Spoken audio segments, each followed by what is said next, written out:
రాజధాని అమరావతి రెండో విడత భూ సమీకరణలో భూములిచ్చిన రైతులకు ఆంధ్రప్రదేశ్ ప్రభుత్వం తీపి కబురు అందించింది.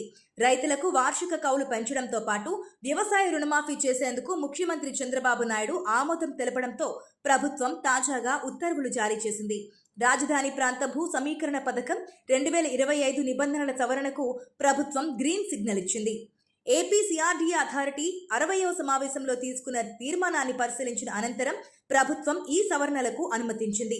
తాజా సవరణల ప్రకారం గతంలో ఎకరం మెట్ట భూమికి ఉన్న 30,000 రూపాయల వార్షిక కౌలును 40,000 రూపాయలకు, జరీబు భూమికి ఉన్న 50,000 రూపాయల కౌలును 60,000 రూపాయలకు పెంచుతూ నిర్ణయం తీసుకున్నారు.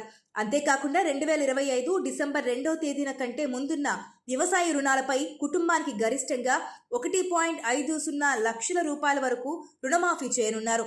గతంలో ఉమ్మడి ఆస్తి విషయంలో ప్లాట్ల కేటాయింపుపై ఉన్న నిబంధనలను కూడా సవరించి ఫారం 5 ఒప్పందం తర్వాత విడిగా ప్లాట్లు కోరుకునే వెసులుబాటును రైతులకు కల్పించారు.